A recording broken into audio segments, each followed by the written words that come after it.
Okay, so today we are going to start chapter 15 of your RC Kepler book. This is about kinetic of particles. And in this, again, we are continuing with the kinetic of particle. So the topic specific to chapter 15 is basically impulse and momentum. Okay, you all are requested to please turn off your mics.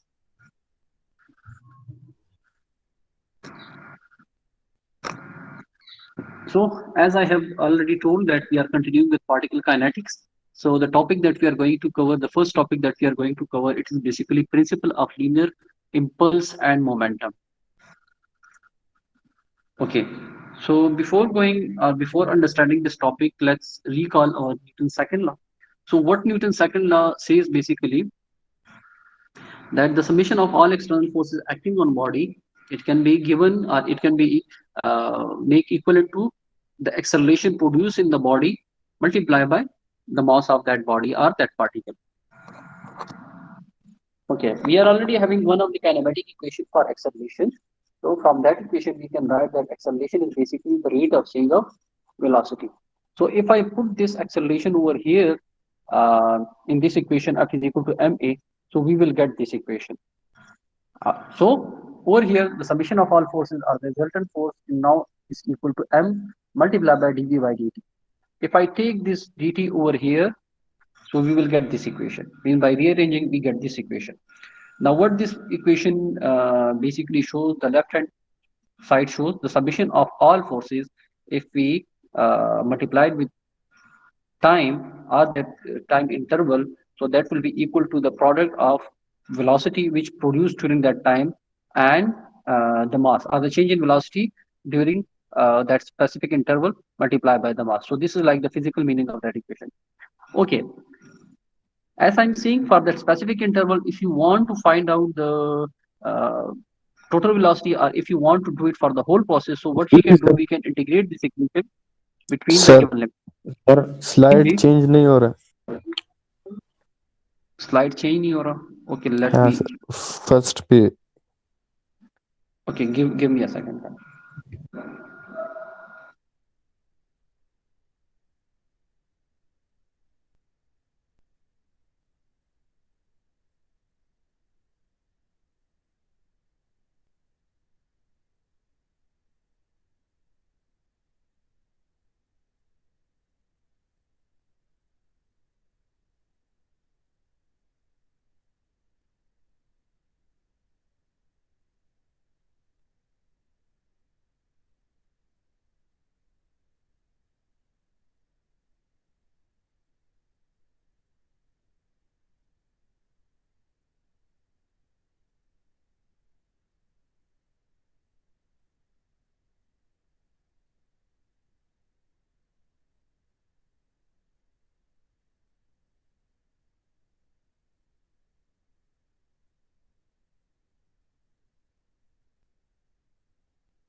Sir आपकी आवाज अब नहीं आ रही।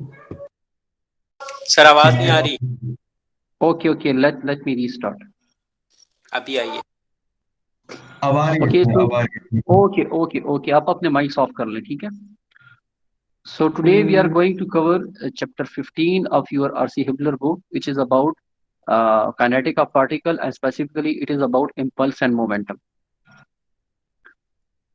So since we are continuing with particle kinetics, so in the first half of our lecture we will study principle of linear impulse and momentum.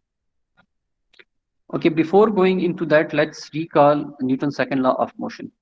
So according to Newton's second law of motion, the summation of all external forces, that is basically equal to the product of acceleration produced in the body multiplied by the mass of that body. So in other words, we can write that summation of forces, it can be equal to mass multiplied by the acceleration produced. And we already know from kinematic equation that acceleration is basically the time derivative of velocity.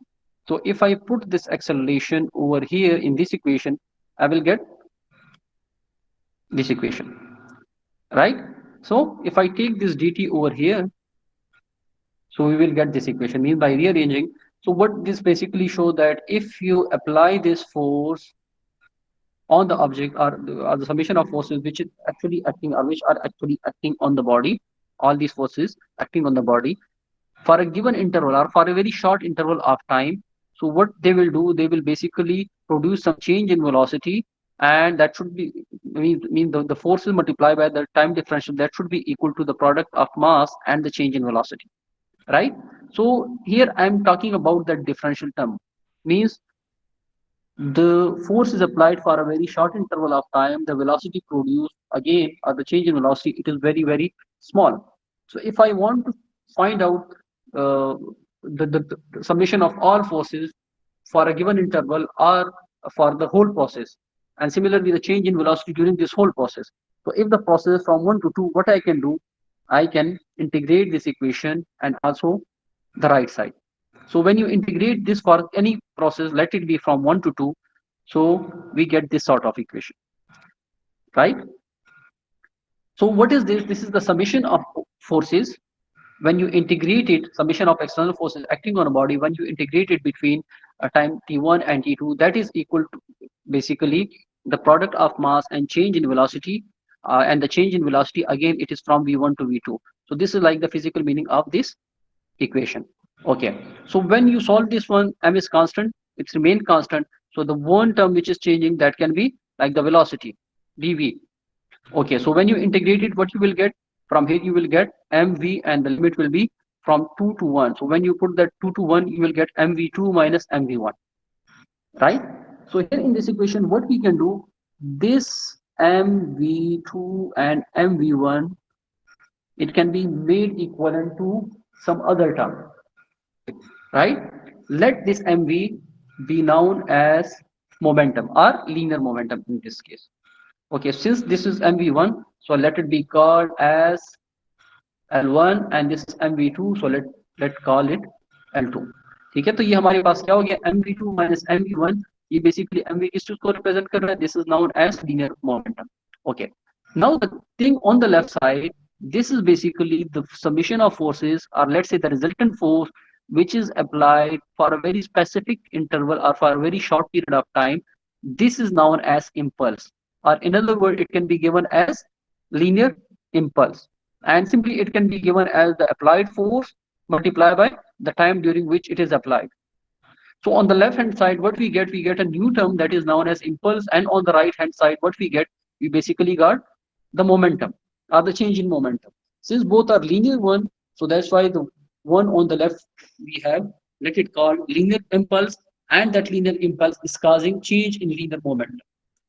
So if I put these value in the equation, what I will get, that the net impulse applied on the body, that is basically equal to the change in momentum produced in the body, right? And this is known as, this equation basically gives us the principle of linear impulse and momentum. So on left side, what we have the linear impulse, and on the right hand side, basically we have the change in linear momentum.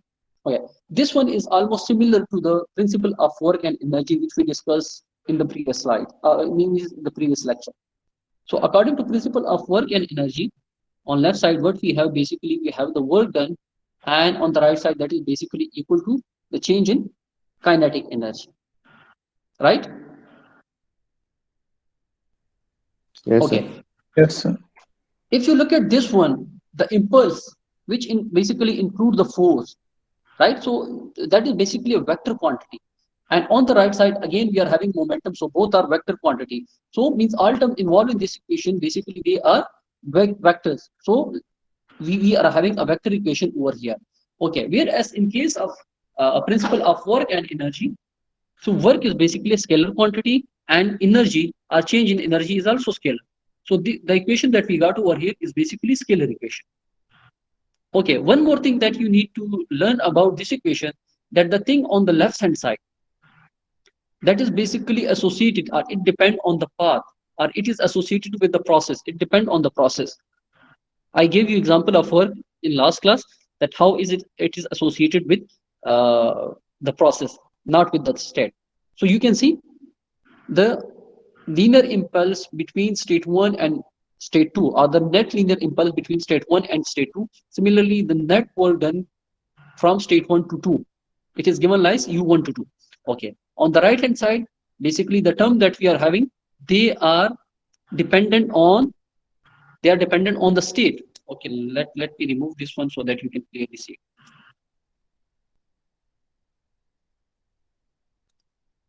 Okay, so the terms that we have on the right side over here as well as over here, they are basically associated with states, means they depend on the final state.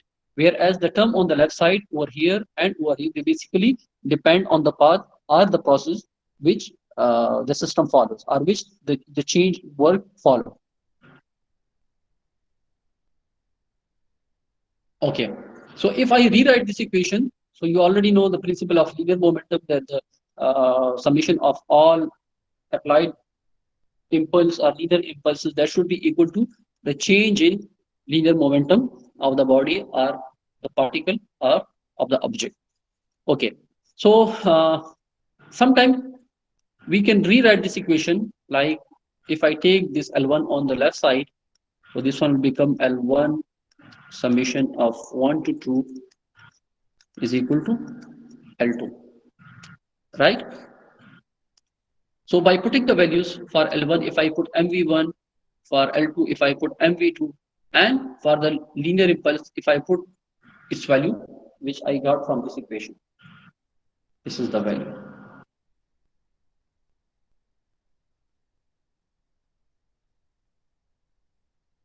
Okay, so we get equation like this. So what this equation basically shows, that the system was having initially some momentum, or the particle was having initially some momentum. When you applied some impulse, or due to the external impulse, right, the momentum changes.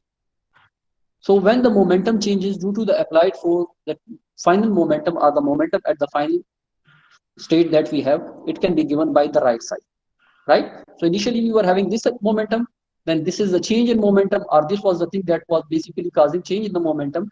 And when we combine both of them, this will give us the final momentum of the particle or of the object, right? As I have told you that both impulse and momentum are vector quantity, and it can have component in x direction, y direction, as well as z direction. So we can write this equation, the same equation, as mvx1. Similarly, the force can be x, and mvx2. Similarly, we can write the same equation for y and for z. So if you do so, we will get these three equations. This one is representing the x component, this one the y component, and this one basically the z component. Okay, if you are having a number of particles, means if you are having a system of particle means if you are having more than one particle, we are having 2, 3, 4, 5, so many particles. So in that case, again, we can use this principle of linear momentum. But in this case, the equation that we will get, it will be mvg1. What is vg1?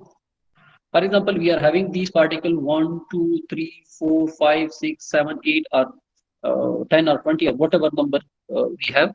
So in that case, the mass center G, this is the mass center of the system, and this velocity is basically the velocity of this system at mass center. Similarly, this is the velocity of this system at mass center. But this was before the application of impulse, linear impulse, and this was after the application of that linear impulse, or the forces which is basically causing that change. Okay, and this equation, it basically have this F. So this F is the combination of all external forces, F1, F2, F3, and F4. So if you are having a system of particles, so in that case, the equation that we get, that is mvg1, then mvg2 on the right side, and over here we are having this impulse, linear impulse term. So the force over here in that linear impulse, this is combination of all these forces, F1, F2, F3, and 4, whereas Vg represent the velocity of particle at mass center. Okay, one represent the initial state, and then the state 2 or the subscript 2 represent the velocity after the application of impulse. Okay, what is m? What is this m? This m is basically the mass of all these particles. When you combine the mass of all these particles, so what you will get this mass. So this is basically summation of masses of individual particle. I hope it is clear. Yes, sir. Okay, so let's have an example. Now in this example, we are having 3 toy cars, and the masses are given, this mass, this one, and this one. Connected together is being pulled by a horizontal force of magnitude F. The horizontal force of magnitude L is 3.5 Newton. This is 3.5 Newton. If they start from rest means the initial velocity will be 0. Determine the velocity of car after 2 seconds. What we need to do, we need to find out velocity v2, and they are asking to find it at t is equal to 2 seconds, right? If they start from rest, determine the velocity of car after 2 seconds, neglect the fraction, right? So we can solve this problem by using equation of motion, as we solved in our previous lectures. And we can also solve it by using the principle of linear momentum, right? So in equation of motion, we can try it on both ways, but since we have already done by equation of motion, so we will not go into the equation of motion, but into this class we will apply the principle of linear momentum on this one. Why? Because in this case, the principle of linear momentum basically gives a direct correlation of force, time, and speed, right? For example, if this is the principle of linear momentum. So in this case, we are having the speed. Speed is basically the magnitude of velocity, and then we have time, and then we are having force. So over here, we are having direct relation of all these 3 components or all these 3 physical quantities in a single equation, right? Okay. So this is basically principle of linear momentum. So what is m? M will be the total mass. This one plus this one plus this one. So if we go back, this is 0.15, this is 0.1, and this is 0.1. So that will become 0.35. Okay. So when you add all of them, what we will get? We will basically get 3.5. Okay. What about Vx1? How much is the Vx1? Vx1 in this case, it will be 0. The velocity initially, they said if it starts from rest, where is that term?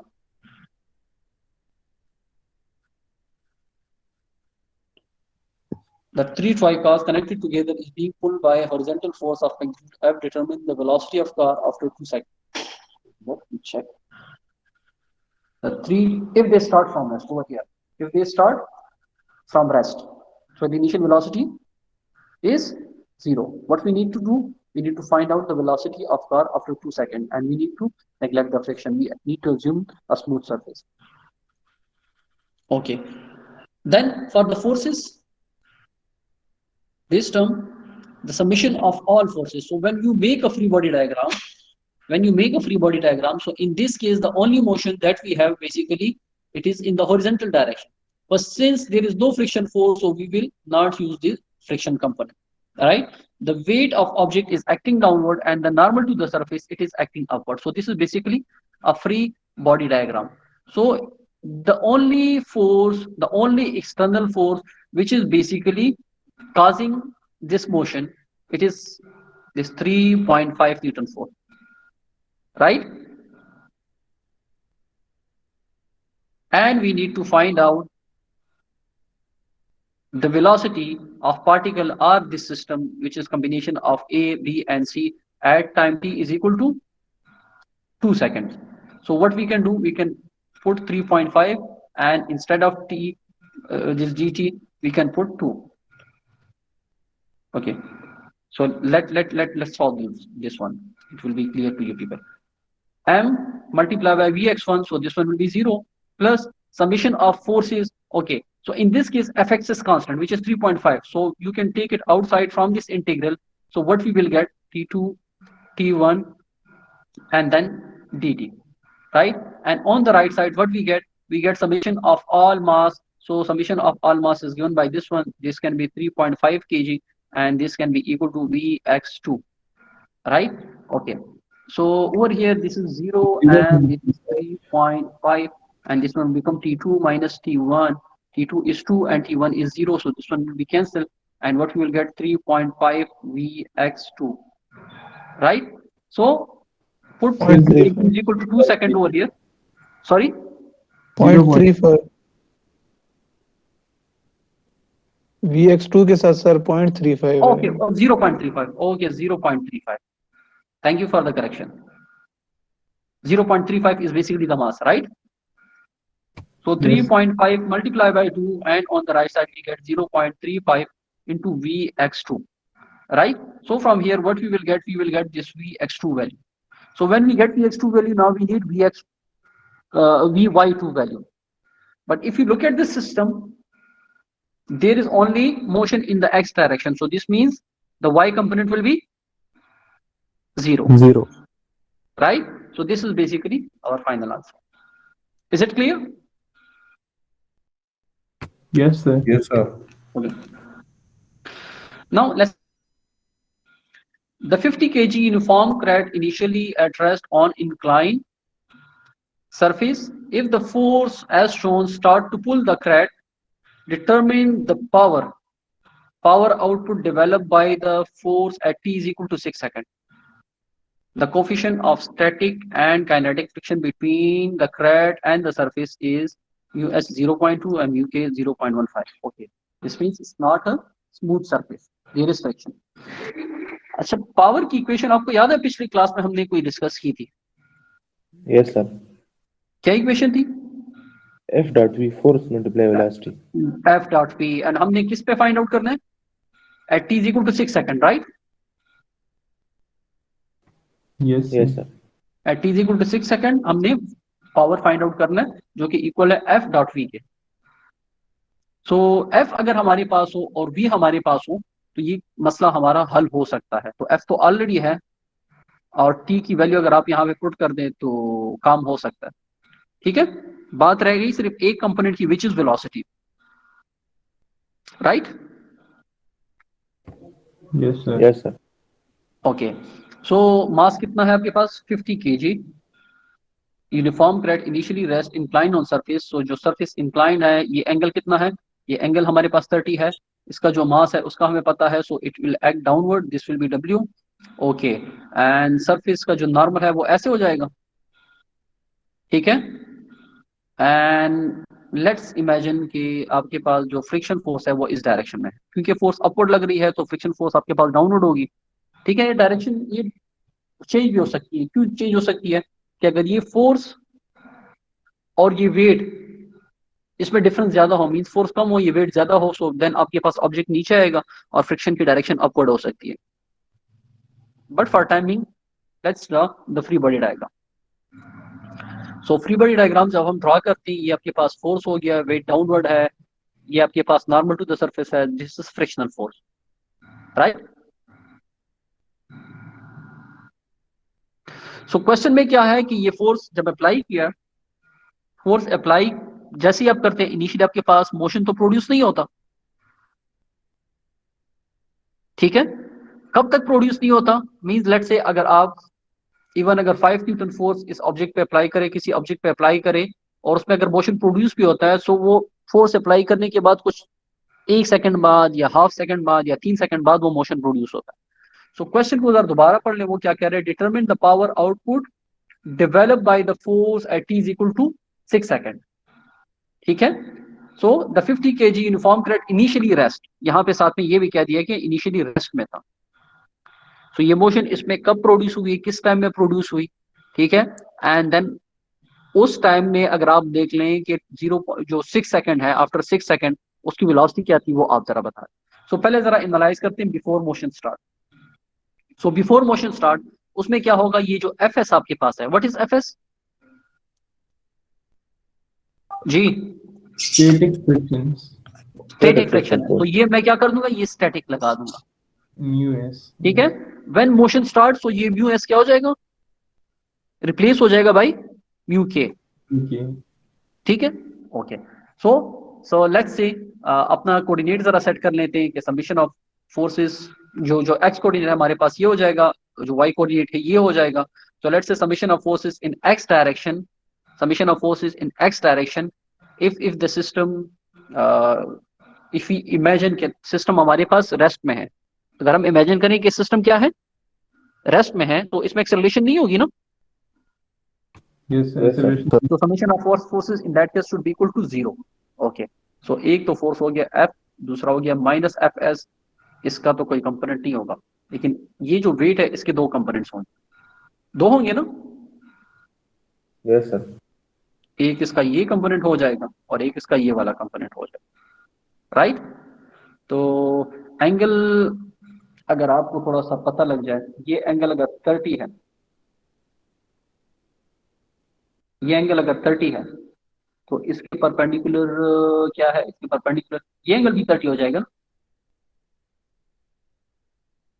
ये angle 30 हो जाएगा, ये वाला हो जाएगा, कौन सा हो जाएगा?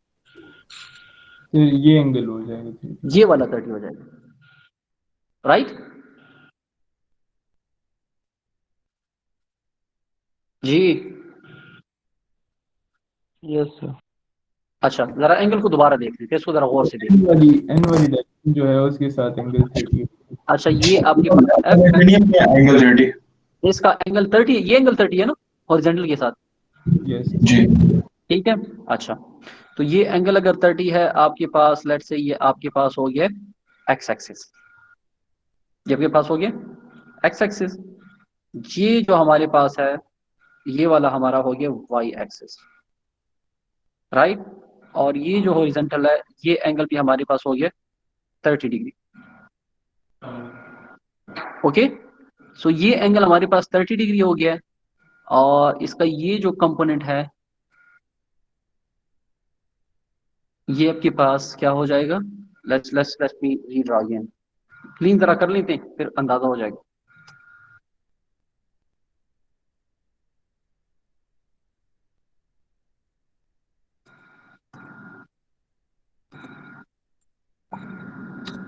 Okay, let's go back.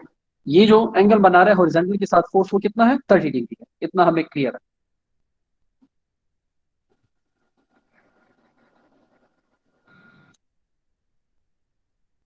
ये एंगल 30 है, राइट? Yes sir. अच्छा, so weight is acting down. Downward, weight is acting downward. ये एंगल कितना है? तो ये भी 30 है। ये भी 30 हो गया। समझ आ रही है? ये अगर आपके पास 30 है, ठीक है, तो ये क्या हो जाएगा? ये हो जाएगा 60 हो जाएगा। Yes sir. अच्छा, ये आपके पास हो जाएगा 60 हो जाएगा, और ये आपके पास क्या हो जाएगा? ये हो जाएगा 30। ठीक है। सो summation of forces in X direction, this is W. तो एक्स डायरेक्शन में इसका जो कंपोनेंट अलोंग दिस वन है, इसका एक कंपोनेंट अलोंग, अगर हम इसको 30 के साथ लेना चाहे, 30 एंगल के साथ लेना चाहे, तो ये क्या हो जाएगा? W sine 30 degree, right? Yes sir. Okay. So W की वजह, एफ तो ऑलरेडी इस डायरेक्शन में है, ठीक है, माइनस डब्ल्यू साइन 30 डिग्री जो कि अपोजिट डायरेक्शन में है, ठीक है। और दूसरा इसका क्या, कौन सा कंपोनेंट है? FS। एक मिनट डायग्राम को थोड़ा सही कर, ये कंपोनेंट असल में W साइन 30 हो जाए। अच्छा, W साइन 30 हो गया, और कौन सा कंपोनेंट है? Minus FS। FS किस चीज की इक्वल है? Mu mu S S into into N। N, into N, इसकी जगह हम वो पुट करेंगे म्यू एस इंटू एन। फिर summation of forces in Y direction कर देते हैं। समीशन ऑफ फोर्सेज जब वाई डायरेक्शन में हम करेंगे तो उसमें हमारे पास क्या होगा, उसमें हमारे पास कौन कौन से कंपोनेंट्स होंगे, जरा डायग्राम को आप देख लें। वेट का कंपोनेंट होगा और नॉर्मल होगा। अच्छा, एक आपके पास नॉर्मल, दिस इज पॉजिटिव, और वेट का एक कंपोनेंट आपके पास जो है वो डाउनवर्ड होगा। तो ये एंगल हमारे पास 30 डिग्री है, तो इसका जो कंपोनेंट इस डायरेक्शन में आएगा, ठीक है, वो कॉस के साथ हो जाएगा। W cos 30 डिग्री, लेकिन डायरेक्शन अपोजिट है। Summation of forces in y direction n minus W cos 30 is equal to 0, ठीक है। तो यहां से हमारे पास n की वैल्यू आ जाएगी। जब n की वैल्यू आ जाएगी, Fs is equal to mu S into n, यहां से हमारे पास Fs की वैल्यू आ जाएगी, राइट। तो हम क्या करेंगे, F हमारे पास ऑलरेडी मौजूद था, F मौजूद था ना, या नहीं है? सर F नहीं है, W हमारे पास मौजूद था, F मौजूद नहीं है, W मौजूद है। Yes, sir. 15 to 9.81। What about FS? FS हमने फाइंड आउट कर दिया। Yes sir. अच्छा, तो इसमें जब W पुट करेंगे, F S पुट कर देंगे, तो जो अननोन है आपके पास, जो F मौजूद नहीं था, वो फाइंड आउट हो जाएगा, ठीक है। तो वो जो वैल्यू आपके पास आएगी वो है F is equal to 330.2 newton. But यहाँ पे हमें पता है कि F किस चीज के बराबर है? F is equal to 40T plus 200। तो इसको अगर हम F को इक्वलेंट कर देंगे इस चीज के, ठीक है, तो अभी इस इक्वेशन में आप देख लें, एक चीज अननोन है, which is T। So T is basically from here, यहाँ पे हमारे पास T की वैल्यू आ जाएगी विच इज 3.255 सेकेंड्स। इसका क्या मतलब हुआ?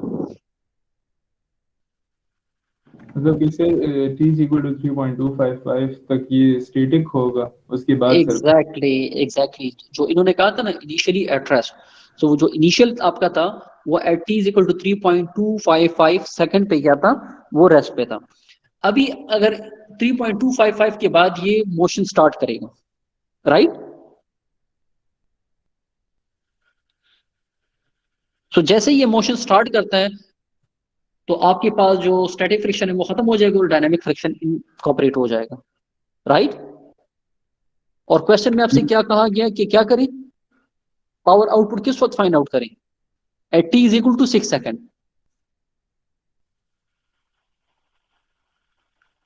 अच्छा, अगर ये टी की वैल्यू हमारे पास 7 सेकंड आ जाती, फिर पावर आउटपुट कितना होता? ये जो टी 3.255 आया है, ये अगर हमारे पास 7 आ जाता, 0 होता है सर। जीरो होता, मोशन स्टार्ट ही ना होता, ठीक है। Only 0। Okay, so now after motion देखते हैं। अभी सेम थिंग आफ्टर मोशन करते हैं, सेम सर इक्वेशन ये होगा ये, 40t प्लस 200 कैसे आएगा इक्वेशन एफ एस की फोर्स वैल्यू की? चेंज हो जाएगी, ठीक है।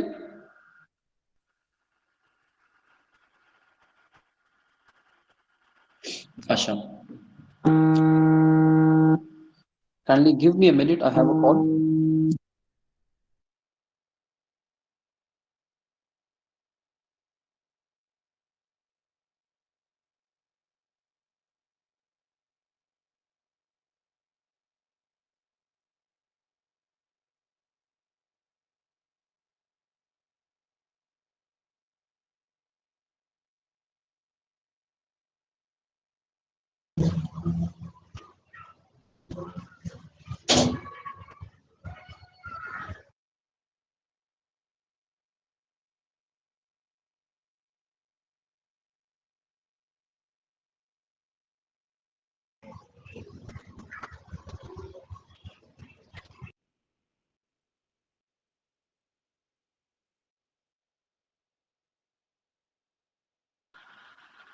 Okay, so now let's see after motion. तो आफ्टर मोशन जो आपके पास समेशन ऑफ फोर्सेस है उसकी इक्वेशन वही रहेगी, ठीक है, ये चीज आपने जहन में रखनी है। ओके, तो यहाँ पे जो एफ एक्स की जो वैल्यू है ये उसी इक्वेशन से आपके पास आएगी, ठीक है। Okay, and now for motion what we want to apply, let's say in this case again equation of motion से भी कर सकते हैं और प्रिंसिपल ऑफ लीनियर मोमेंटम से भी कर सकते हैं, लेकिन इक्वेशन ऑफ मोशन पे ऑलरेडी हम प्रॉब्लम चुके हैं, यहाँ पे हम अप्लाई करना चाहते हैं principal of linear momentum. So principal of linear momentum जब आप अप्लाई करेंगे ये आपके पास क्या हो जाएगा, M V X one plus the linear impulse that should be equal to the final momentum, right. अच्छा, यहाँ पे जो फोर्स आपके पास आ रहा है fx, that should be equal to this plus this and component of w along this one, right? Clear है यहां तक? Yes sir. ओके,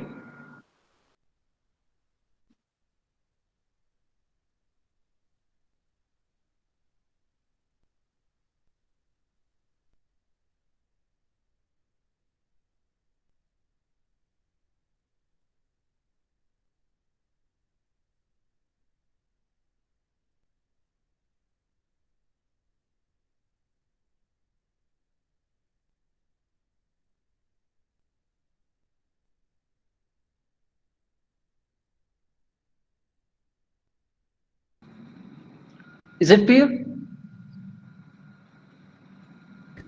तो बीच में आपका माइक म्यूट हो गया।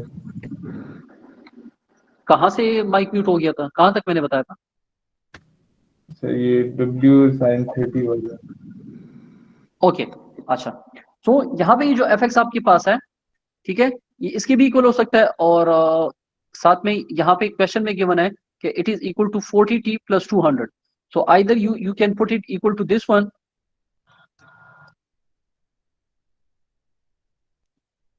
either you can put it equal to that 40t plus 200 in this equation. So अगर आप करेंगे with respect to dt, आपके पास यहाँ पे भी ये आप पुट कर सकते हैं और डायरेक्ट वो इक्वेशन भी कर सकते हैं, ठीक है। So what happened,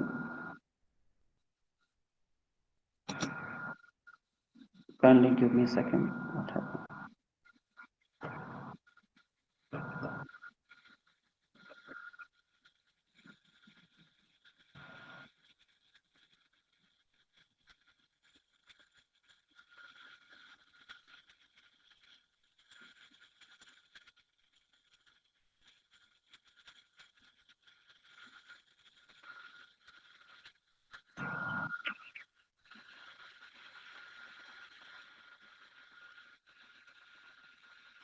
One second.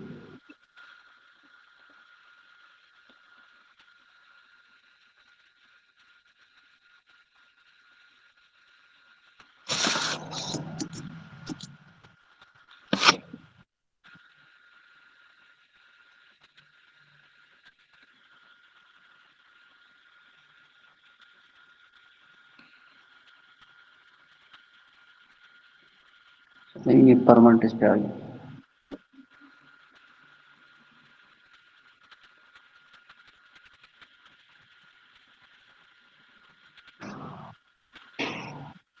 आवाज आ रही है आप लोगों को? Yes sir.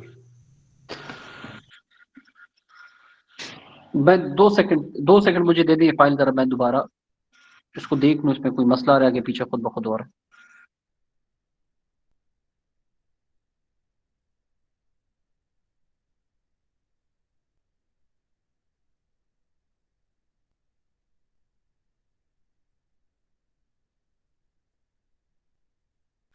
ओके, चलिए देखें यहीं पे।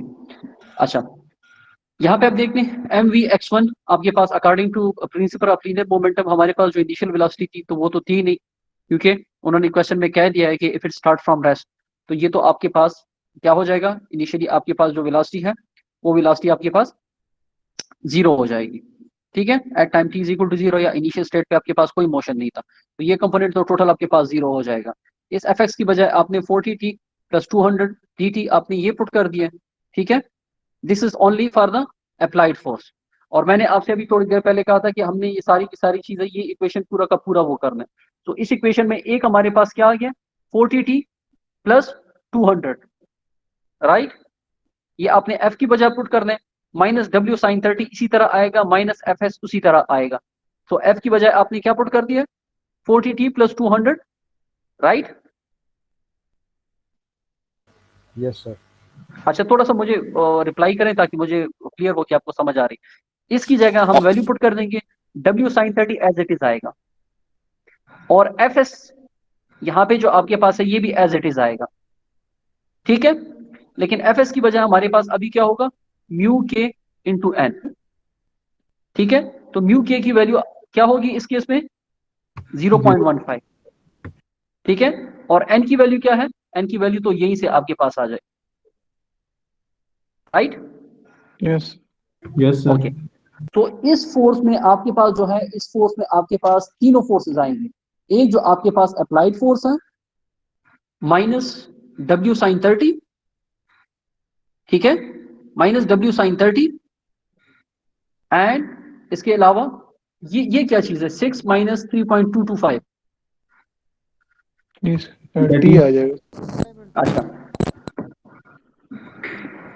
ये अगर मुझे खाली जगह थोड़ी सी मिल जाती है तो मैं आपको ये लिख के दे देता हूँ, आपको क्लियर हो जाए। ये देखिए, ये इक्वेशन कुछ इस तरीके से है।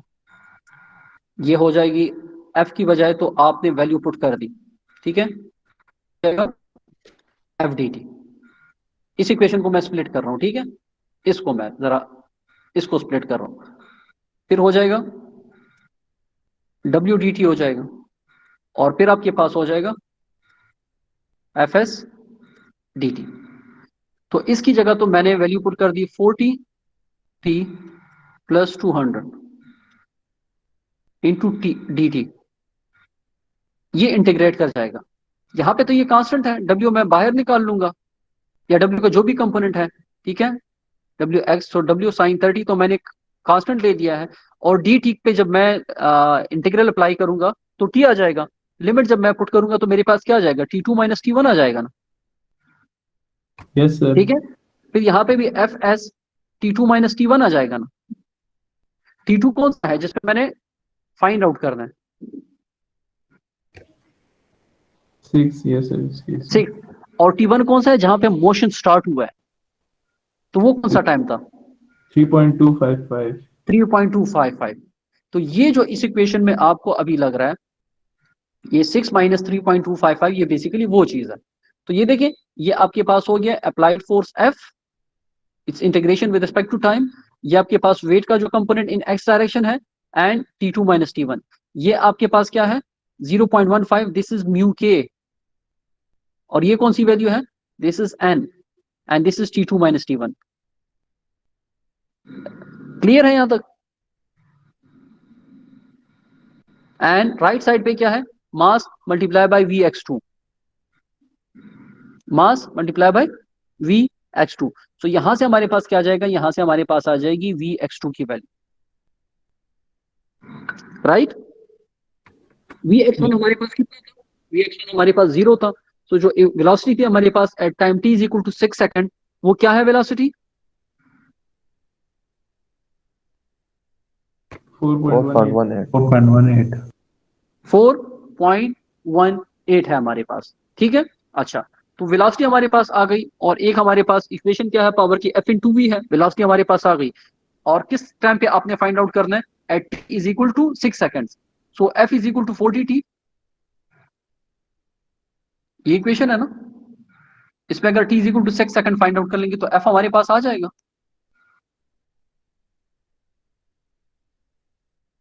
अगर यहाँ पे मैं 6 पुट कर दूं t की बजाय, जी बिल्कुल। अच्छा, तो ये हमारे पास वो फोर्स है, और at t is equal to 6 second, ठीक है, ये हमारे पास वो वैल्यू आ जाएगी। तो ये फोर्स आपके पास आ गया, वेलोसिटी हमारे पास ऑलरेडी है, मल्टीप्लाई कर दें आप, आपके पास क्या आ जाएगा, आपके पास रिक्वायर्ड पावर आ जाएगी। Is it clear. Yes sir, okay, ये प्रॉब्लम क्लियर है या रिपीट कर दूं, क्लियर है। ठीक।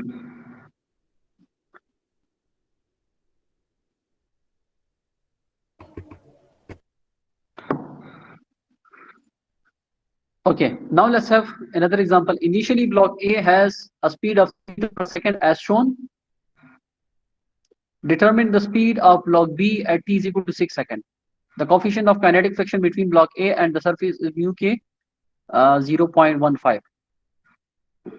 So यहाँ पे आपके पास दो ऑब्जेक्ट्स हैं, एक ऑब्जेक्ट A है आपके पास, एक आपके पास ऑब्जेक्ट B है, ठीक है, और both are connected with a single rope. Single rope भी कनेक्टेड है. तो आपको याद है वो डिपेंडेंट मोशन एनालिसिस जो सिंगल रोप पे कनेक्टेड होते थे? Yes sir. Yes, sir. वो इसमें थोड़ा सा यूटिलाइज होगा, ठीक है. और कोफिशिएंट स्मूथ सरफेस नहीं है आपके पास, इस वजह से डायनामिक फ्रिक्शन गिवन है. तो क्या कहा गया? Initially block A has a speed of 3 metre per second. Block A की स्पीड कितनी है? 3 मीटर पर सेकंड. मतलब ये रेस्ट में नहीं है, ठीक है. तो इस वजह से वो स्टैटिक फ्रिक्शन का कांसेप्ट यहाँ पे नहीं है. Determine the speed of block B at T is equal to 6 second. तो 6 सेकंड पे आप फाइंड आउट करें कि ब्लॉक बी की वेलोसिटी क्या है, या उसकी जो वेलोसिटी का मैग्नीट्यूड जो स्पीड है वो क्या है. कोफिशिएंट ऑफ काइनेटिक फ्रिक्शन दे दिया गया. तो सबसे पहले क्या करें, जरा फ्री बॉडी डायग्राम बनाएं ब्लॉक ए के लिए. ब्लॉक ए के लिए weight acting downward normal to the surface. Okay, normal to the surface. और ये अगर ऊपर मोशन कर रहा है तो फ्रिक्शन फोर्स इस डायरेक्शन में हो जाएगी, ठीक है. And weight will be this one and T. यही फ्री बॉडी डायग्राम होगा ना? Yes sir. ओके. तो क्या करें, इसमें वेट हमारे पास है और टी हमारे पास नहीं है, ठीक है. और एफ एफ भी हम देख लेते हैं. अगर एन हमारे पास आ जाए तो एन से हम वो निकाल सकते हैं, ठीक है. और साथ में अगर देख लें एक एंगल भी हमें गिवन है, ये इंक्लाइन जो एंगल है ये 30 डिग्री, ये भी हमें गिवन है. इसका मतलब ये है कि ये एंगल भी 30 डिग्री का हमारे पास है, ठीक है. अच्छा, मोशन ऐसे हो रही है. So let's say this is our X axis, इसके परपेंडिकुलर हमारे पास वाई एक्सिस, ये हमारा कोऑर्डिनेट होगी. So initially block A has speed of 3 metre per second. Block B का हमने at T is equal to 6 second पे फाइंड आउट करना. सो सबसे पहले ऐसे कर लेते कि वाई डायरेक्शन में हमारे पास कोई मोशन नहीं हो रही. तो summation of forces in Y direction that should be equal to M A Y. A Y तो हमारे पास है नहीं, तो ये जीरो हो जाएगा. So summation of forces in Y direction should be equal to zero. तो जब ये आप करेंगे वाई डायरेक्शन में आपके पास दो फोर्सेस हैं, एक इसका ये कंपोनेंट, ठीक है, डब्ल्यू का, और एक आपके पास एन है. सो एन अपवर्ड पॉजिटिव है, डब्ल्यू डाउनवर्ड है आपके पास उसका कंपोनेंट, ठीक है. और यहाँ पे अगर आप एंगल फाइंड आउट करेंगे तो यहाँ पे आपके पास 30 डिग्री आ जाएगी. सो डब्ल्यू कॉस 30 माइनस के साथ और एन पॉजिटिव के साथ that should be equal to zero. When you do so आपके पास एन आ जाएगा. जब एन आपके पास आ गया, आपके पास जो एफ एस है या एफ फ्रिक्शन जो आपके पास है म्यू के इंटू एन है. एन आपके पास है, म्यू के आपको 0.15 गिवन है. यहाँ से आपके पास ये फोर्स भी आ जाएगा, ठीक है. ये दो फोर्सेस आपके पास अभी यहाँ पे आ गई है, ठीक है. तो यहाँ पे देखिए कि ये जो ऑब्जेक्ट मोशन कर रही है किस किस की वजह से मोशन करता है, या इसकी मोशन को कौन से पैरामीटर इफेक्ट कर सकते हैं. एक तो फ्रिक्शन फोर्स हो गई, एक ये टेंशन हो गया, और एक इसका वेट हो गया एफ टी, और एक आपके पास इसका जो वेट का जो एक्स कंपोनेंट है. तो जब हम इस पे क्या करेंगे, principal of linear momentum apply करेंगे. ये जब हम लगाएंगे वहां पे, ठीक है, उस फोर्स में, तो इसमें ये तीनों टर्म्स हमारे पास आएंगे. So let's say we apply principle of linear momentum. So principle of linear momentum क्या है? mv1 is equal to mv2 plus ये चीज है ना. तो ये हम अप्लाई कर लेते हैं इस ऑब्जेक्ट पे. ma va x1 plus summation of forces in x direction. Again for object A हम कर रहे हैं, that should be equal to the momentum at state 2 यार after the application of force या इम्पल्स, ठीक है. यहां तक इनिशियल वेलोसिटी आपके पास 3 है, क्वेश्चन में गिवन है. एम ए कितना है क्वेश्चन में देख लें. क्वेश्चन में अगर नहीं गिवन तो यहाँ पे देख ले 10 kg इसका मास गिवन है. ब्लॉक बी का 20 है और ब्लॉक ए का 10 है. अच्छा, तो यहाँ पे हम 10 पुट कर देंगे, वेलोसिटी आपके पास 3 है. अच्छा, इन फोर्सेस में आप देख लें, अगर आप इस पे अप्लाई करें सो टी, ये टी हो जाएगा, माइनस एफ एफ हो जाएगा, और इसका जो कंपोनेंट आपके पास होगा वेट का, वेट आपके पास डाउनवर्ड एक्ट कर रहा है, तो इसका ये कंपोनेंट भी आपके पास नेगेटिव में आएगा। ठीक है, सो माइनस डब्ल्यू साइन 30 हो जाएगा। समझ आ रही है कुछ? अच्छा, तो कहने का मतलब ये है कि यहाँ पे एफ ए एक्स का मतलब है कि ए पे जितनी फोर्सेस अप्लाई हो रही है इन एक्स डायरेक्शन वो सारी आपने करनी है। तो एक तो टी अप्लाई हो रहा है ना, फ्री बॉडी डायग्राम से आप देख लें। Yes, sir.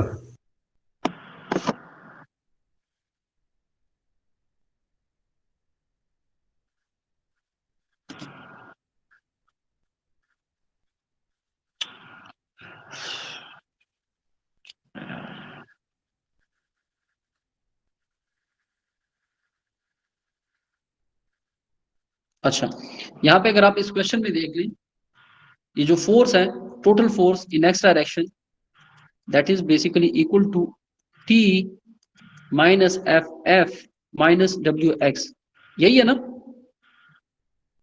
Yes, sir. तो फोर्स की बजाय हमने क्या कर दिया, ये जो टार्क है ये भी, सॉरी ये टेंशन है, ये भी आपके पास कांस्टेंट है। ठीक है, और जो आपके पास फिर वेट है वो भी कांस्टेंट है, वो भी चेंज नहीं हो रहा। जो फ्रिक्शन फोर्स है, मोशन आपके पास हो रहा है, वो भी आपके पास चेंज नहीं हो रहा, वो भी आपके पास कांस्टेंट है।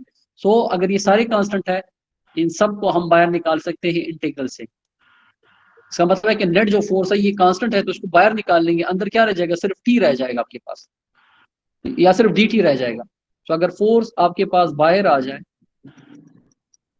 आपके पास क्या डी टी रह जाएगा। इसको आप जब सॉल्व करेंगे, ये F A x into T limits आपके पास यहाँ पे आ जाएगी। इनिशियल टाइम तो आपके पास 0 है। ठीक है, तो एफ ए एक्स आपके पास किस चीज के बराबर है, इस चीज के बराबर है, वो हमने यहाँ पे लिख दिया।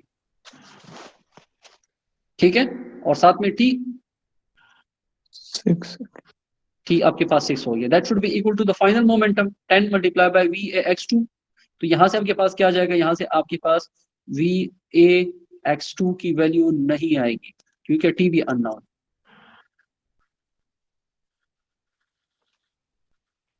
मसला हो गया थोड़ा सा ना। अगर इसमें हमारे पास टी नॉन होता तो ये मसला हल हो जाता। चलिए अभी क्या करें, अभी इस क्वेश्चन में देख लें ब्लॉक बी जो आपके पास है। ब्लॉक बी का भी इस तरह की मीन कुछ कैलकुलेशन वगैरह कर लेते हैं। ठीक है, ब्लॉक बी का फ्री बॉडी डायग्राम बना लेंगे। फ्री बॉडी डायग्राम, इसका वेट एक्टिंग डाउनवर्ड है और जो दो रोप्स हैं 2T टी टी हो जाएगा। ठीक है, तो इस तरह का इक्वेशन हमारे पास यहाँ पे भी आ जाएगा।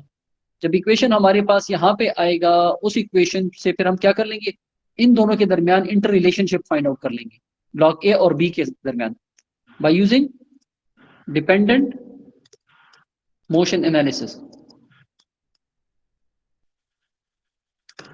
याद है, जिसमें हम करते हैं कि V A is equal to V B, बाजू का डिवाइड बाय 2, बाजू का डिवाइड बाय 3, कुछ माइनस वगैरह साइन वगैरह के साथ, अगर आपको याद है। Yes sir. ठीक है, तो पहले जरा डिपेंडेंट मोशन एनालिसिस से इसका निकाल लेते हैं। सो जब आप इस पूरे सिस्टम का डिपेंडेंट मोशन एनालिसिस करेंगे ना, पूरे सिस्टम का, तो वहां से आपके पास क्या आएगा, एक किस किस्म का इक्वेशन आपके पास आ जाएगा कि जो बी की डाउनवर्ड जो वेलोसिटी है that is basically equal to component A velocity in X direction divide by 2 but it is in negative direction. ये आपके पास आ जाएगा। ये कर लेंगे ना ये वाला, कि ये कैसे है आपके पास। Yes sir.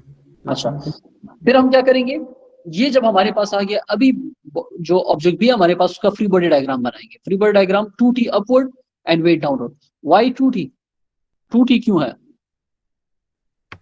दो रोप्स थे। ठीक है, जिस तरह दो रोप्स टी थी तो 2T हो जाएगा।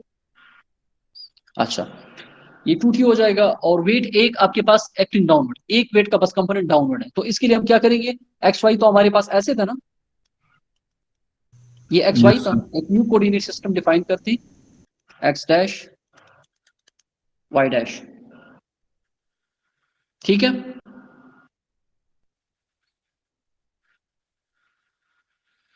सो एक्स डैश वाई डैश हमने एक न्यू कोऑर्डिनेट सिस्टम इसके लिए डिफाइन कर दिया। इस कोऑर्डिनेट सिस्टम के मुताबिक इसको सॉल्व करते हैं। एम बी हमारे पास है, एम बी है हमारे पास, ये कितना है 20 kg है ना, क्वेश्चन में गिवन है। और वी बी वाई आपके पास है या नहीं है? वी बी वाई हमारे पास है, ये कितना है -12 VAX, -12 VAX, ये हमारे पास है। समझ आ रही है? Yes sir. अच्छा, तो ये हम क्या कर रहे हैं, ये कौन सा स्टेट है, ये कौन सा स्टेट है और ये कौन सा स्टेट है? This is state 1 and this is state 2। अच्छा, V B Y is equal to -12 VAX, तो अगर मैं यहां पे 1 पुट कर दूंगा यहां पे भी 1 हो जाएगा।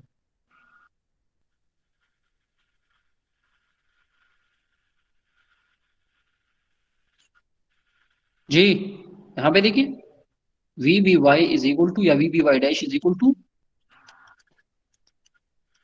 A VAX। ये इक्वेशन तो हमारे पास है ना। अगर इसके साथ मैं यस 1 पुट कर दूं तो ये भी 1 हो जाएगा। ठीक है। यस X1 हमारे पास कितना है, क्वेश्चन में गिवन है 3 मीटर। तो यहां से हमारे पास क्या आ जाएगा, 3/2। 3/2 -3/2 हमारे पास आ यस जाएगा। ठीक है, तो ये आपके पास ये साइड है। अच्छा, राइट साइड पे देखें, राइट साइड एम बी तो हमारे पास वही है 20 है। VB/2 हमारे पास है।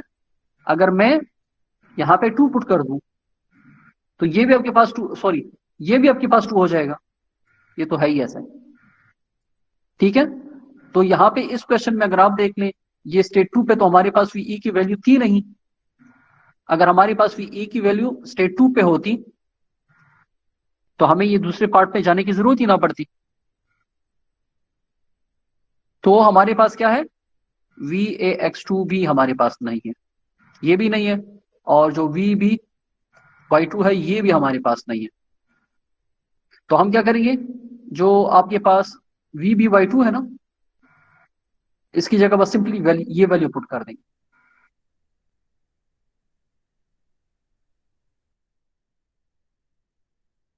ठीक है जी, समझ आ रही है? Yes sir. अच्छा, तो ये तो हो गया। फिर आ जाते हैं फोर्स की तरफ। फोर्स की तरफ आ जाते हैं तो यहां पे आप देख लें, इस केस में कितने फोर्सेस हैं, 2T अपवर्ड है और W आपके पास डाउनवर्ड है, यही है ना। सो ये जो यस सर। फोर्स है, इसको इन्होंने एक्स लेकर, आप इसको एक्स रहने दें या वाई कर दें, ठीक है, कोई फर्क नहीं पड़ता। This is basically force in Y direction, force in Y dash direction. तो आप क्या करें, जो फोर्स अब आपके पास है 2T अपवर्ड डायरेक्शन में है और W डाउनवर्ड डायरेक्शन, दोनों कांस्टेंट है मेरे ख्याल में। टेंशन भी चेंज नहीं हो रही और वेट भी चेंज नहीं हो रहा। तो 2T माइनस W का कंपोनेंट इन दिस डायरेक्शन, एक ही कंपोनेंट है, W मल्टीप्लाई 0.81 हो जाएगा। ठीक है। अच्छा, तो यहां से जब आप फोर्स को कॉमन निकालेंगे तो रह जाएगा dt, उसका आप इंटीग्रल लेंगे T2 माइनस T1 हो जाएगा। T1 तो 0 है, T2 आपके पास कितना है 6 रह जाएगा। ठीक है यहां तक?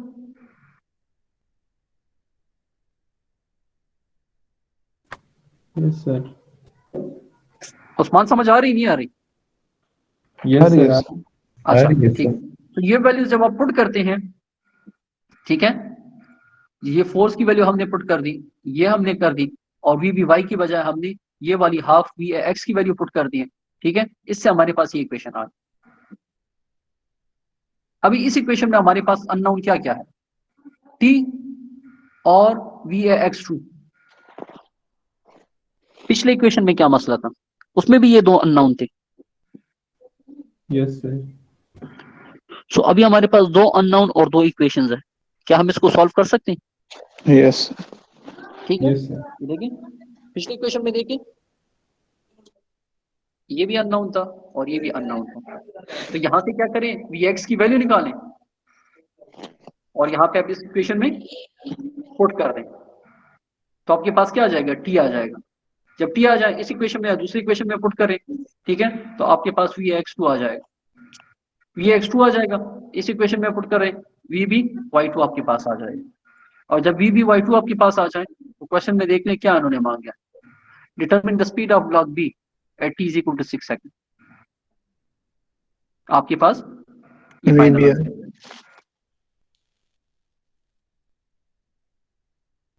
समझ आ रही है? Yes, sir. ओके।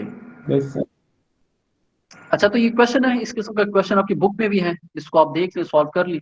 इसमें यह है कि इन्होंने आपसे कहा है कि वेट को क्या है, वेट को आप नेग्लेक्ट कर दें, वेट को आप कंसिडर ना करें। सो देख लें जो जो फोर्स, अगर आपके पास फ्रिक्शन फोर्स है, फ्रिक्शन फोर्स नहीं है, वेट है आपके पास या कोई अप्लाइड फोर्स है, उसी तरह आपने बस इसको सॉल्व करना, इसको आपको ट्राई कर लें। ये भी एक दूसरा प्रॉब्लम है, ठीक है, इसको भी आप देख लें, सॉल्व कर लें। तो आंसर नीचे गिवन है, इसमें से एक आंसर सही होगा, आप देख लें, जो भी सॉल्व करने के बाद सही आता है उसको आप टिक कर लीजिएगा। ओके, इस टॉपिक के लिए जो सजेस्टेड एग्जांपल्स है 15.1 से लेके 15.3 तक है हिबलर की बुक में, और प्रॉब्लम आप देख लें, जो जो रेलेवेंट प्रॉब्लम्स है बस आप वो आप प्रैक्टिस के लिए कर लें। अच्छा, फिर आ जाते हैं सेकंड टॉपिक की तरफ, conservation of linear momentum for a system of particle. ठीक है, कंजर्वेशन की तरफ आते हैं। ये अगर अभी जो कुछ हमने पढ़ा है, if you recall the principle of linear impulse and momentum, so what was that? Momentum before plus linear impulse, that should be equal to momentum after. State 1 पे जो मोमेंटम है plus linear impulse, that should be equal to the momentum at state 2। यही चीज है ना? Yes, Yes, sir. sir. ठीक है, अभी आप देखें, अगर हम इस इंपल्स को खत्म कर दें, ये देखें, अगर ये टर्म मैं बिल्कुल खत्म करूं तो क्या रह जाएगा? मोमेंटम ये रह जाएगा, Moment before and after it. Momentum the momentum before और at the start of process and at the end of process both are same. समझ आ रही है?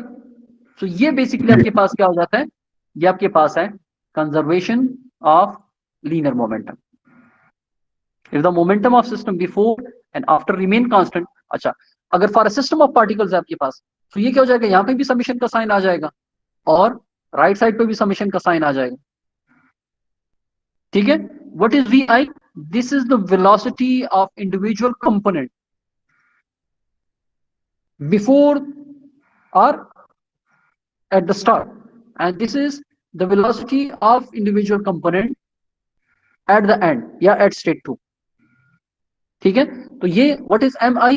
mi is the mass of individual components। तो summation है, इसका मतलब क्या होगा, m1 plus m2 plus m3, अगर 3 है, और ये v1 plus v2 plus v3। समझ आ रही है? But remember, conservation of momentum कब आपके पास होगा? When there is no net external impulse, when there is no net external impulse. Yeah, let's say if you want to apply and there are some external impulses, but if they are negligible, still we can apply the conservation of momentum. I have conservation of linear momentum. Is it clear? So conservation of linear momentum क्या है कि momentum before and after should be same. तो अगर आपके पास external impulse कोई act नहीं कर रहा तो आपके पास मोमेंटम कंजर्वेशन लॉ आप अप्लाई कर सकते हैं, या अगर आपके पास जो एक्सटर्नल इंपल्स है वो नेग्लिजिबल है तो तब भी आप ये कैलकुलेशन जो है वो यूज कर सकते हैं, कंजर्वेशन ऑफ लीनियर मोमेंटम आप अप्लाई कर सकते हैं। Is it clear? इसकी मैं आपको एग्जांपल दे देता हूं, आपको ज्यादा क्लियर हो जाएगा। इमेजिन करें कि आपके पास ये हैमर है और आप इससे क्या कर रहे हैं, एक कील है आपके पास, आप इस पे ये फोर्स अप्लाई कर रहे हैं, ये पेन है आपके पास, आप क्या करना चाहते हैं, you want to dig this in some hole या इन सम ऑब्जेक्ट। समझ आ रही है?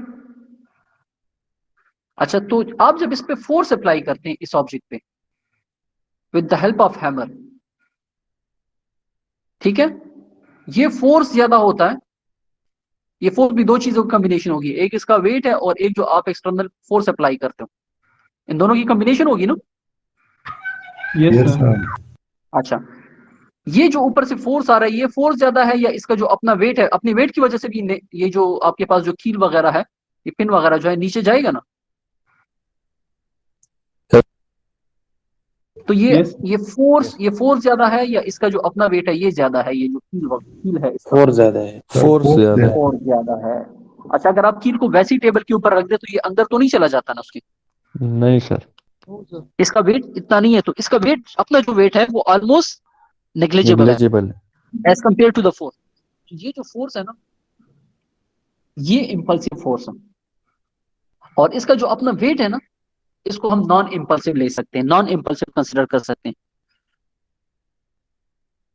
समझ आ रही है? जी सर। अच्छा, अभी आप देखिए, ऊपर से इस पे ये फोर्स लग रही है और नीचे से ये नीचे की तरफ जा रहा है। क्लियर है? तो हमारे पास क्या है, अगर मैं इस कंबाइंड सिस्टम को क्या कर लूं, अगर इसकी बाउंड्रीज ऐसे कर लूं, ये जिस तरह शो हुई है, तो अभी आप देखें इस सिस्टम के अंदर ही इस पे फोर्स लग रहा है और सिस्टम के अंदर ही ये नीचे जा रहा है। तो अभी इस पूरे सिस्टम को आप देखें, इस सिस्टम पे बाहर से कोई इंपल्सिव फोर्स लग रहा नो सर। है, तो इस होल सिस्टम को हम क्या कर सकते हैं, नॉन इंपल्सिव हम कह सकते हैं। समझ आ रही है? अगर मैं अपनी बाउंड्रीज यहां पे कर दूं तो फिर आप इसको नॉन इंपल्सिव कंसिडर नहीं कर सकते। समझ आ रही है? Yes sir. Yes sir. Okay. तो सही से नहीं आई समझ ये इम्पल्सिव और नॉन इम्पल्सिव। इंपल्सिव और नॉन इंपल्सिव की आपको सही से समझ नहीं आई? No sir. Okay, let me give you. ये आपके पास वेट है, हैमर है आपके पास, ठीक है। हैमर से आप इसके ऊपर जब फोर्स अप्लाई करोगे तो इसका अपना वेट तो ऑलमोस्ट नेग्लिजिबल है, इसको आप नॉन इंपल्सिव ले सकते हो, ठीक है। यस लेकिन जो ऊपर से आप फोर्स अप्लाई कर रहे हो ये इंपल्सिव फोर्स है। समझ आ रही है? तो ये जो आपका सिस्टम क्या है, अभी हमारा जो सिस्टम है ना, ये कील है, ये नेल जो हमारे पास है, ये हमारा सिस्टम है। सो हम देख रहे हैं कि बाहर से हमारे पास कौन सा इंपल्सिव फोर्स आ रहा है। Is it clear? Yes sir. अच्छा, तो कहने का मतलब ये है, सिस्टम जो था सर उसमें थोड़ी सी हाँ, अच्छा, एक्सटर्नल। तो इसमें क्या है कि ये जो फोर्स लग रही है ये इंपल्सिव फोर्स है, ये आपके पास नॉन इंपल्सिव फोर्स है, ठीक है। Yes sir. सो मींस इसके कहने का मतलब ये है कि इंपल्सिव फोर्स अगर बाहर से आपके पास लग रहा है तो जो इक्वेशन है आपके पास mv1, ये जो इंपल्सिव फोर्स है ये आपके पास जीरो नहीं है ना, यस सर। ये इंपल्सिव फोर्स आपके पास जीरो नहीं है, इसका मतलब है कि आप कंजर्वेशन ऑफ मोमेंटम अप्लाई नहीं कर सकते, यस सर। ठीक है। सो इन दैट केस आपके पास मोमेंटम कंजर्व नहीं रहता, या इस हैमर को ही आप कंसीडर करो। फॉर एग्जांपल, आप इस हैमर को नीचे दबाते हैं, ऊपर से लेके आते हैं नीचे, कील पे फोर्स अप्लाई करते हैं, आपने अप्लाई कर दी, तो इसको भी तो एक रिएक्शन फोर्स मिलेगा ना। Yes sir. अच्छा, इस हैमर का अपना भी वेट होगा, तो हैमर का जो अपना वेट है वो इस फोर्स के मुकाबले में ऑलमोस्ट निग्लिजिबल है। Yes sir. अच्छा, अभी यहाँ पे देखने, ये जो इंपल्सिव फोर्स यहाँ से लग रही है और यहाँ से आपके पास एक नॉन इंपल्सिव फोर्स लग रही है, तो अगेन यहाँ पे आपके पास जो इंपल्सिव फोर्स है वो काफी ज्यादा है जो कि हैमर पे लग रही है। तो आप इस सिस्टम को अगेन इस पे आप मोमेंटम या कंजर्वेशन ऑफ मोमेंटम अप्लाई नहीं कर सकते। यहाँ तक क्लियर है? Yes sir. अभी आ जाए, अभी हम इमेजिन करते हैं कि ये पूरा का पूरा सिस्टम, पूरा का पूरा जो हैमर है हमारे पास, ठीक है, पूरा का पूरा जो हैमर है हमारे पास और ये जो कील हमारे पास है, बाउंड्रीज हमने इसके इर्द गिर्द कर दी। तो अभी आप मुझे बताएं, बल्कि मैं पहले एक्सप्लेन कर देता हूं फिर आप उसके बाद मुझे बताएं ये क्या करता है, ये कील force apply, hammer force apply करता है कील पे, कील एज रिएक्शन फोर्स इस पे हैमर पे फोर्स अप्लाई कर देता है। समझ आ रही है? Yes sir. ठीक है। अच्छा, ये जो आप इमेजिन करें कि आपने हैमर को यहां से पकड़ा हुआ है, हैमर को आपने यहां से पकड़ा है और ऊपर से लेके आते हैं, ये आपके पास आ गया, इस पे फोर्स अप्लाई हुई है, as a reaction reverse direction में फोर्स अप्लाई होगी है। तो ये जो अप्लाइड फोर्स है और ये जो फोर्स है, ये आपके पास एक दूसरे के इफेक्ट को कैंसिल कर देती है। समझ आ रही है? Yes sir. अच्छा, बाउंड्री से कौन सा फोर्स लग रहा है, या यहाँ पे जो बाहर जो कौन सा फोर्स आ रहा है, या विद इन द बाउंड्री, या लेट से विद इन दिस बाउंड्री जो इंपल्सिव फोर्स था, अगर वो एक दूसरे को कैंसिल कर देता है, तो रिमेनिंग जो फोर्स है, जो वेट ऑफ हैमर है या वेट ऑफ जो पिन है, ये तो ऑलरेडी हमने कहा था कि as compared to the other force ये नॉन इंपल्सिव है। यहां तक क्लियर है? स्टेप बाय स्टेप मैं जाता हूँ ताकि आपको क्लियर हो जाए। Yes sir. अच्छा, तो अभी देखिए हमने क्या किया कि जो इंपल्सिव फोर्स हमारे पास लग रहा था, ठीक है, जो एक्टिंग इंपल्सिव भी था, जो रिएक्टिव इंपल्सिव भी था, बाउंड्रीज हमने क्या कर दी, उसके इर्द गिर्द बाउंड्रीज को चेंज करने से वो इंपल्स हमारे पास सिस्टम के अंदर ही रह गया। सो कोई एक्सटर्नल इंपल्स हमारे पास सिस्टम पे नहीं आ रहा। समझ आ रही है? जी सर। सर मतलब सिस्टम के अंदर इम्पल्स है लेकिन बाहर से नहीं है। एग्जैक्टली जो एक्सटर्नल फोर्स हमारे पास लग रही थी ना, जो इंपल्स आपके पास आ रहा था, तो हमने क्या कर दी, बाउंड्री चेंज कर दी, उस एक्सटर्नल फोर्स को भी अपने सिस्टम के अंदर ही शामिल कर दिया। ठीक है। Okay okay sir. तो अभी कहने का मतलब यह है कि अपनी इमेजिनेशन, अपनी सपोजिशन चेंज करने से आप अभी क्या कर सकते हैं, अभी आप principal of linear conservation, linear momentum conservation आप इस पे अप्लाई कर सकते हैं। ठीक है। जी सर। अच्छा, तो इसमें देखिए जब ये हो जाएगा, ये इंपल्स एक दूसरे को कैंसिल आउट कर देगा। ये यहाँ पे अभी देख लें, जो आपको सामने से नजर आ रहा है, हमारे पास सिस्टम कुछ इस तरह का आ जाएगा। तो इस केस में आपके पास क्या है, नो एक्सटर्नल इंपल्सिव फोर्स, और जो हमारे पास जो ये प्रोसेस हो रहा है, this is during a very short time period. So total momentum of this whole system, momentum of this system, it remain conserve. So हम principle of linear moment conservation apply कर सकते हैं। यस कुछ समझ पड़ी? अच्छा, कहने का मतलब क्या है, इसमें मैंने ज्यादा टाइम क्यों लगाया है, इस वजह से कि प्रॉब्लम को जो आप सॉल्व करेंगे ना, अगर आपके पास कोई एक्सटर्नल फोर्स है, जो कि एक्सटर्नल इंपल्स आपके पास पड़ रही है सिस्टम पे, अगर उसको आप नेग्लेक्ट कर सकते हैं फिर तो ठीक है, आप conservation of linear momentum apply करें। अगर नहीं कर सकते देन आप conservation of linear momentum apply नहीं कर सकते उसमें। ठीक है। और दूसरी बात यह है कि आपके पास कोई और हल नहीं है क्वेश्चन को सॉल्व करने का, लीनियर कंजर्वेशन ऑफ मोमेंटम आपके पास आसान हल है और आप इसको अप्लाई करना चाहते हैं, लेकिन सिस्टम पे एक्सटर्नल कोई इंपल्स भी है या इंपल्स उस पर पड़ रहा है, तो आप क्या करें, इस तरह की कोई अरेंजमेंट करें कि वो इंपल्स आपके पास विद इन सिस्टम उसका इफेक्ट कैंसिल आउट हो जाए, तब आप ये principal of linear moment conservation apply कर सकते हैं। Is it clear? Sir. Sir मतलब कि Yes, sir. बाउंड्री चेंज करने से मोमेंटम कंजर्वेशन जी, और कंजर्वेशन का वो डिफरेंस आता है। आप सिस्टम को कैसे एनालाइज कर रहे हैं ना, ठीक है। Yes sir. For example let me give you an example. मैं आपसे कहता हूं आप रूम में बैठे हैं और आप सिर्फ रूम को एनालाइज कर रहे हैं, हीटर लगा हुआ है, टेम्परेचर मेंटेन है वहां पे, ठीक है। तो अगर आप लेट से उस पर कोई रिपोर्ट लिखना चाहते हैं, आप लिखेंगे कि वेदर इज वेरी प्लेजेंट, कि आपके पास जो टेम्परेचर कंट्रोल है, जो ह्यूमिडिटी कंट्रोल है, जो एयर फ्लो है, ठीक है, इट्स वेरी गुड। फिर अगर मैं आपसे कहता हूँ आपका सिस्टम बढ़ा देता हूँ, आपका पूरा घर कर देता हूँ, या साथ में आपका स्ट्रीट भी कर दूं, तो क्या आप ये सेम स्टेटमेंट पर लिख सकते हैं? No sir. नहीं लिख सकते ना। सो डिपेंड करता है कि आप उस टाइम अपनी बाउंड्रीज को कैसे सेलेक्ट करते हो। Is it clear? सर इस वेरी शॉर्ट टाइम पीरियड का क्या मतलब है इसमें? शॉर्ट टाइम पीरियड का इंपल्स, आपने फिजिक्स की कोर्स में पढ़ा है, इंपल्स क्या है, force, application of force for a very short interval of time.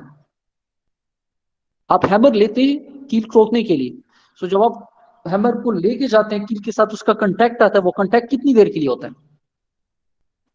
Short time की. Short time. शॉर्ट टाइम के लिए। ये बेसिकली वो short time. So this can be like fraction of a second. Is it clear? हम use नहीं करते अक्सर delta T approaches to zero, के टाइम Yes. टी इतना है कि बस ऑलमोस्ट जीरो ही है। सर जैसे क्रिकेट बैट और क्लियर हो बॉल गया जी? एग्जाम्पल। सर जैसे क्रिकेट दोबारा? बैट और ball. Exactly. Should I move forward? Question कर लेते, क्लियर हो जाएगा थोड़ा सा। Yes. Yes sir. अच्छा, two cars collide into each other and start to move together if their speed before the collision are shown. Determine their common speed after the collision as well as the average impulse force between them if the collision lasts 0.5 second. अच्छा, so MA भी A given है, MB भी B भी given है। अच्छा, इस system में देख लें कोई एक्सटर्नल फोर्स अप्लाई हो रहा है? No sir. No. डिपेंड करता है, डिपेंड करता है। इंजन को अगर सिस्टम के अंदर लेके आते हैं फिर तो नहीं है, अगर नहीं लेके आते फिर तो है। Yes, sir. ठीक है। अच्छा, सो सबसे पहले हम क्या करेंगे, अपनी बाउंड्री सेट कर लेंगे। बाउंड्रीज हमने कैसे सेट की है? पूरा का पूरा सिस्टम इसके अंदर आ गया ना, दोनों कार्स आ गई। तो अभी बताएं एक्सटर्नल फोर्स कोई है? Impulsive force No sir. No, sir. नहीं है, ठीक है। अच्छा, सो फ्री बॉडी डायग्राम बना लेते हैं। अगर स्मूथ सरफेस है, आपके पास फ्रिक्शन नहीं होगी, so normal to the surface, normal to the surface, weight of car, weight of car. Is it clear till this point? Yes, sir. जी अच्छा, अगर एक्सटर्नल इंपल्स नहीं है, मोमेंट कंजर्वेशन अप्लाई कर सकते हैं? Yes, sir. Yes, sir. Sir अच्छा, apply इसका मतलब क्या होगा? इसका मतलब ये होगा, oh sorry, not this should be equal to, यही है ना? Yes, sir. let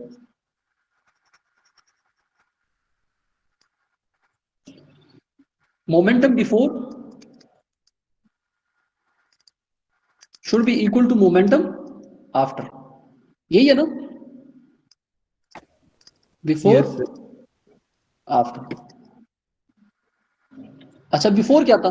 इस सिस्टम का अपना मोमेंटम था, कैसे वो कर सकते हैं? m1 va, ठीक है, और स्टेट 1 पे है तो 1 हो जाएगा। इसका mb vb एट स्टेट 1, तो ये आपके पास बिफोर मोमेंटम हो जाएगा। कोलिजन हो गई, जब कोलिजन होगी दोनों सिस्टम एक हो गए ना। Yes, sir. अच्छा, ये देखिए इन्होंने क्या किया, determine their common speed after the collision as well as the average impulse between them if the collision last for 0.5 second. ठीक है, तो वो स्पीड आप बताएं। सो आफ्टर कोलिजन दोनों का मास कंबाइन हो जाएगा, M A plus M B, ठीक है। और for the very few initial second ये गाड़ी किस डायरेक्शन में जाएगी?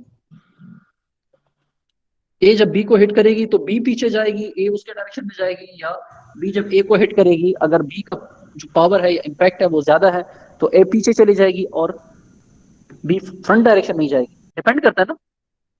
Yes, Yes, sir. sir. Depends. ठीक है, लेकिन डायरेक्शन दोनों का सेम सेम ही होगा। Yes sir. ठीक है, ओके।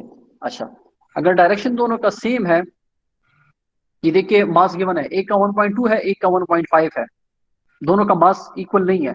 ठीक है, दोनों की वेलोसिटी भी सेम नहीं है कि हम कहें कि वेलोसिटी सेम है तो दोनों ही रुक जाएगी या पीछे चली जाएगी, कुछ इस तरह। ठीक है, अच्छा, so M A plus M B और दोनों की जो common velocity let's say it is v2। M A given है, एम बी भी गिवन है, ठीक है, वी ए वन गिवन है, वी बी वन भी गिवन है। यहाँ से आप जब इस इक्वेशन में ये वैल्यूज पुट करेंगे तो आपके पास v2 आ जाएगी। यहाँ से पुट करें इस इक्वेशन में। ठीक है, आपने यूनिट की कंसिस्टेंसी का थोड़ा सा ख्याल रखना है। दिस इज केजी नहीं है, एमजी है। एम तो जानते हैं ना, मेगा। Yes, sir. ठीक है, तो जब आप करेंगे आपके पास ये फाइनल वेलोसिटी आ जाएगी, v2 is equal to minus 0.722। इसका क्या मतलब हुआ? एक्स हमने इस डायरेक्शन में पॉजिटिव लिया, वाई हमने इस डायरेक्शन में पॉजिटिव लिया। इसका मतलब है कोलिजन के बाद दोनों गाड़ियां जब टकराएगी तो वो इस डायरेक्शन में जाएगी। Is it clear? Negative x. Yes sir. Okay, sir ये V2 दोनों बॉडी के लिए डिफरेंट नहीं होगी आफ्टर कोलिजन?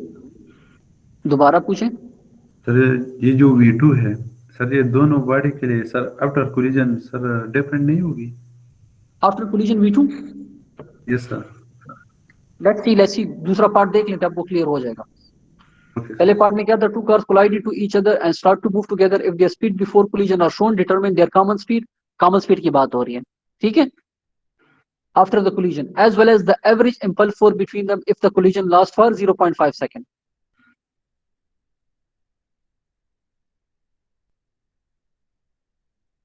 तो दूसरे में देख लेते हैं। अभी यहां पे देख लें आप, जिस तरह मैंने यहां पे आपसे कहा है कि जब स्ट्राइक करेगी, एक गाड़ी यहां से आ रही है, एक गाड़ी यहां से आ रही है, स्ट्राइक किया है, ठीक है, and then the car move in this direction, both car move in this direction, तो वो इनकी कॉमन स्पीड के बारे में पूछ रहा है। उस्मान आप क्वेश्चन कर रहे थे, क्वेश्चन कौन कर रहा था? मुझे ठीक है। सो इन क्वेश्चन स्टेटमेंट इज गिवन के डिटरमिन द कॉमन स्पीड, वो स्पीड जो जिससे दोनों मूव करती है, ठीक है। तो इन दिस केस लेट्स से कि अगर आपके पास मोशन में कोई डिफरेंस हो भी सकता है, so what we will do, we will imagine कि दोनों सेम वेलोसिटी से मूव कर रही है, तो इस वजह से यहाँ पे हमने क्या किया, मासेस को कंबाइन करके वेलोसिटी सेम ली है, ठीक है। इन ओके केस अगर हमारे पास कोई ऐसा सिस्टम होता तो फिर हम क्या करते, MA V2 MB V2 फिर लिखते हैं। उस केस में अगर आप लेट्स से आपके पास ऐसा सिनेरियो है, if you want to find out कि आया आपके पास वेलोसिटी दोनों की डिफरेंट है या दोनों डिफरेंट हो गई है बाय सम मींस, कोई ऐसा स्पेशल सिनेरियो अगर आपके पास आ जाता है, but over here they are asking for the common speed, ठीक है। Okay sir. अच्छा, अगले पार्ट में क्या लिखा हुआ है,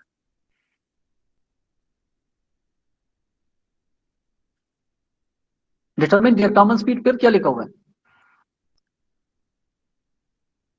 as as well well as as average impulse force. Average impulse. Average impulse का क्या मतलब है कि ये जो कार है, ये जो इस कार पे फोर्स अप्लाई कर रहा है, ये जो कार है, ठीक है, या ये जो कार है, ये जो इस पे अप्लाई कर रहा है, यही इम्पल्स होगा ना। Yes, sir. ऑब्जेक्ट ए है, ऑब्जेक्ट बी है, ये जो फोर्स इस पे अप्लाई कर रहा है वो वही फोर्स इस पे अप्लाई कर रहा होगा, यही है एवरेज, अगेन एवरेज इम्पल्स की बात हो रही है, ठीक है। तो एक आध फोर्स ऊपर नीचे हो सकता है वेट की वजह से, वेलोसिटी की वजह से, तो यहाँ पे क्या है, एवरेज। एवरेज का मतलब ये है कि हम इमेजिन करेंगे कि जितनी फोर्स इसने इस पे अप्लाई की दूसरे ने भी उतनी, तो इन दोनों की को कंसिडर करने की जरूरत नहीं है, आप इस ऑब्जेक्ट को ले लें या इसको ले लें, किसी एक कार को कंसिडर कर लेते हैं, ठीक है।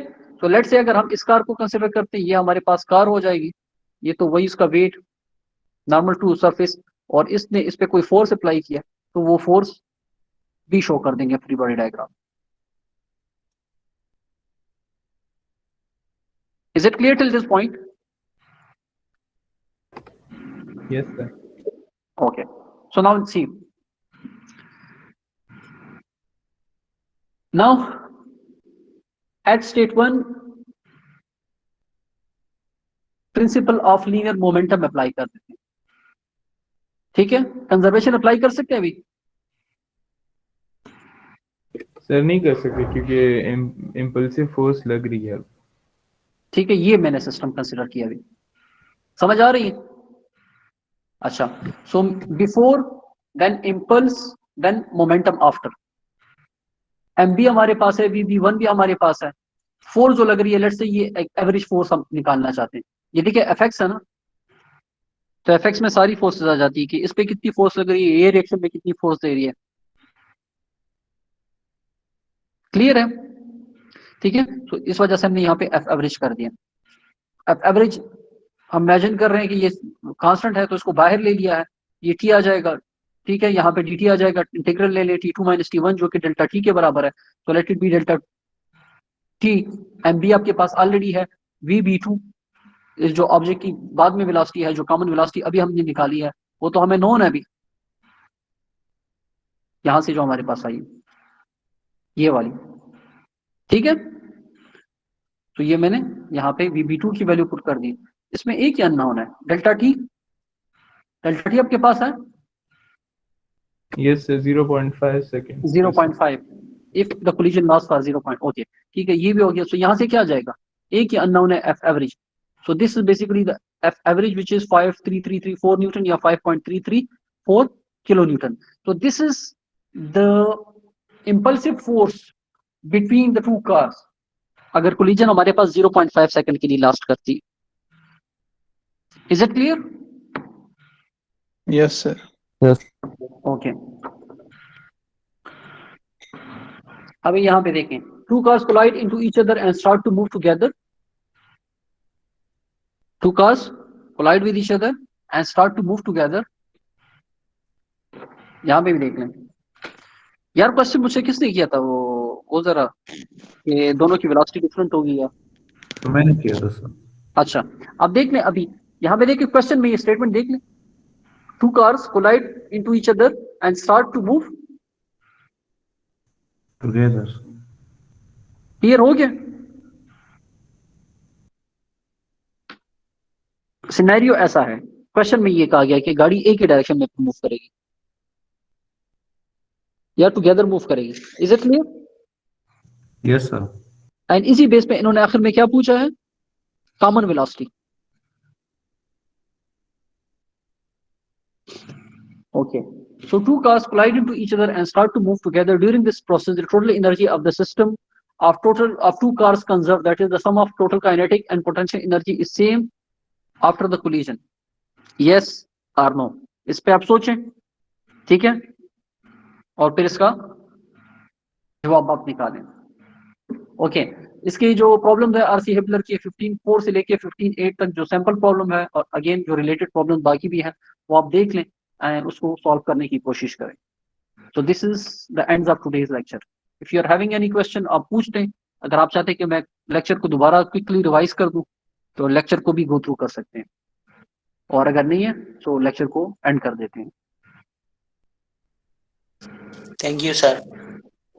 रिकॉर्डिंग ऑफ कर दूं?